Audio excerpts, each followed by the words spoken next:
오라클의 실적 발표가 있었습니다. 기업용 데이터베이스 소프트웨어 회사인 오라클은 9일 월가 예상치에 못 미치는 회계연도 2분기 실적을 발표한 뒤 주가가 마감 후 시간의 거래에서 한대 7% 이상 급락했습니다. CNBC 등 주요 외신에 따르면 오라클의 회계연도 2분기 매출은 전년 동기 대비 9% 증가한 140억 6천만 달러를 기록했으나 컨센서스 전망치인 141억 달러에 소폭 못 미치며 투자자들을 실망시켰습니다. 오라클은 2분기 140억 6천만 달러의 매출과 1.47달러의 주당순이익을 거뒀는데요.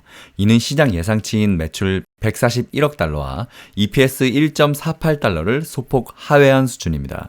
전년 동기 대비 매출이 9% 증가했지만 시장 기대치를 채우지 못하자 투자에 부정적인 영향을 미쳤습니다. 클라우드 사업 부분은 전년 동기 대비 12% 증가한 108억 1천만 달러로 매출 비중의 77%에 달했는데요. 클라우드 인프라스트럭처 부분 매출은 24억 달러로 52% 급증했습니다. 참고로 오라클은 클라우드 인프라 부분에서 아마존, 마이크로소프트 및 구글과 경쟁을 하고 있습니다. 사프라 카츠 오라클 최고 경영자는 인공지능 관련 수요가 강력해 2분기 매출이 늘어났다면서 오라클 클라우드 인프라 사업부 매출이 2025년 회계연도에 250억 달러를 넘을 것으로 기대된다고 강조했습니다. 다만 매출 증가에도 불구하고 월가 전망치를 하회한 데 투자자들은 실망감을 드러냈습니다. 이날 정규장에서 0.65% 내린 190.45달러를 거래를 마친 오라클 주가가 실적 공개 후에 시간의 거래에서 8% 넘게 폭락했습니다. 하지만 긍정적인 면도 있습니다. 오라클의 클라우드 서비스 사업은 인공지능 프로젝트를 처리할 수 있는 컴퓨팅 파워에 대한 수요의 급증으로 빠른 성장세를 보이고 있는데요. 이에 따라 회사의 클라우드 인프라 부분 매출은 전년 대비 52% 급증한 24억 달러를 기록해 애널리스트 예상치에 부합하는 실적을 냈습니다. 오라클은 또한 메타와 협약 소식도 전했습니다. 이를 통해 오라클의 인프라가 메타의 라마 계열 대형 언어 모델과 관련한 다양한 프로젝트를 지원할 수 있을 전망입니다. 오라클의 레리 앨리슨 회장은 성명에서 오라클 클라우드 인프라가 다른 클라우드보다 더 빠르고 저렴하기 때문에 세계에서 가장 중요한 여러 생성형 AI 모델을 훈련한다고 언급했습니다. 오라클은 지난 9월에 2026 회계연도 매출 가이던스를 애널리스트 예상치보다 약 15억 달러 많은 660억 달러로 상향 조정했습니다. 오라클은 또한 9월에 클라우드 사업부가 13만 1000개 이상의 컴퓨팅 클러스터에 대한 고객 주문을 받기 시작할 것이라고 발표했습니다. 여기에는 엔비디아의 AI 모델 훈련 및 관련 작업에 사용되는 블랙엘 그래픽 처리 장치도 포함됩니다. 참고로 이날 종가 기준으로 오라클 주가는 올해 80% 넘게 상승하며 1990년 이후 최고의 연간 상승률을 기록할 전망입니다. 다음 AMD 봅니다. 주요 투자은행들 사이에서 AMD에 대한 부정적인 의견이 제기됐습니다. 곧 AMD의 주가 하락으로 이어졌고요. AMD의 주가는 전일 대비 5.57% 하락한 130.87달러에 마감했습니다. 3거래일 연속으로 주가가 떨어지면서 지난 8월 7일 이후 최저가를 기록하게 됐습니다. 뱅크 오브 아메리카는 경쟁 압력이 커지면서 AMD의 주가가 하락할 것으로 전망하면서 AMD의 목표 주가와 투자 의견을 낮췄는데요. AMD에 대한 투자 의견을 기존 매수에서 중립으로 바꿨습니다. 목표 주가 역시 180달러에서 155달러로 낮췄습니다. 인공지능용 칩 시장에서 AMD의 경쟁사인 엔비디아가 너무 강력하다는 부분을 지적했는데요.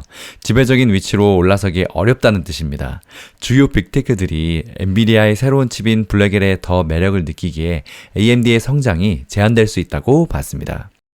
뱅크 오브 아메리카는 또 내년 상반기에는 개인용 컴퓨터의 프로세서 수요가 감소할 가능성이 있다며 이를 통한 AMD의 성장이 지속 가능하지 않을 수 있다고 우려했습니다.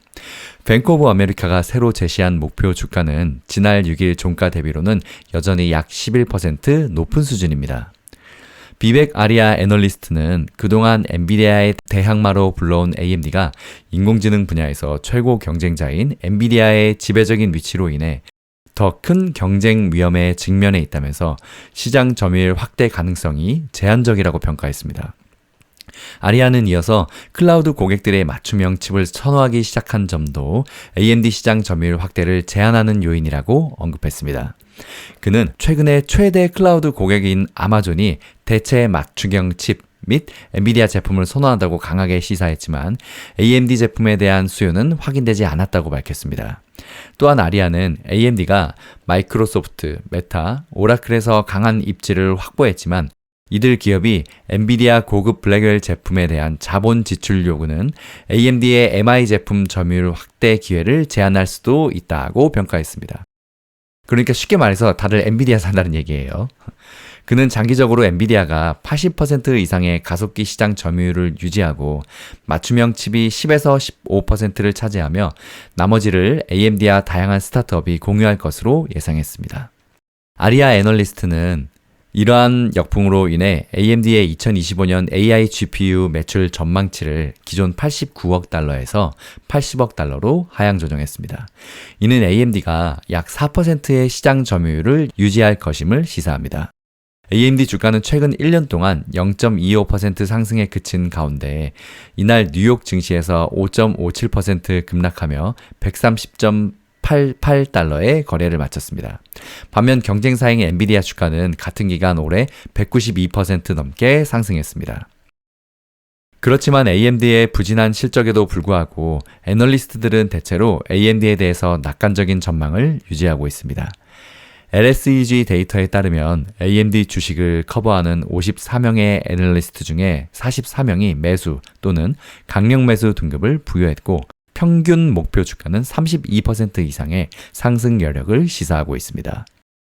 최근 1년 대비 AMD의 실적 그래프를 보면 엔비디아가 23년 초에 폭발할 때처럼 저번 분기에 엄청나게 폭발했는데도 불구하고 주가는 폭락했거든요. 그 엔비디아 실적 때와 같은 관점으로 보시면 됩니다. 기대가 너무 컸기 때문이죠.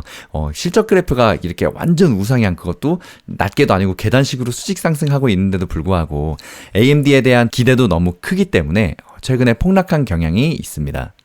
결론은 AMD도 앞으로 엄청난 매출을 늘리려면 엔비디아가 장악하고 있는 AI 칩 시장에 점유율을 가져와야 하는데요. 사실 이게 쉽지가 않습니다. 엔비디아의 쿠다 프로그래밍 위주로 세팅이 돼 있는 모든 그 AI 관련된 기업들이 AMD 칩을 쓰면 이게 적용이 안 되는 경우가 많거든요. 엔비디아가 시장을 장악하게 된 결정적인 이유가 바로 그 쿠다라는 엔비디아 전용 가속기 프로그램으로 자기네 칩을 구현하도록 만든 것인데요. AMD가 이것을 돌파하기 위해서 진짜 많은 노력을 해야 합니다. 참고로 여담입니다만 저도 지금 영상 편집을 하고 있는데 같은 가격이면 그 엔비디아 칩이 AMD 칩보다 성능이 훨씬 좋습니다. 어도비의 프리미어 프로라는 편집 프로그램을 쓰고 있는데 이게 화면이 빨리빨리 전환되는 그 작업이 엔비디아하고 인텔에서는 돼요. 그런데 AMD는 안 되더라고요. 그래서 저는 지금 울며 겨자 먹기로 인텔하고 엔비디아를 쓰고 있습니다.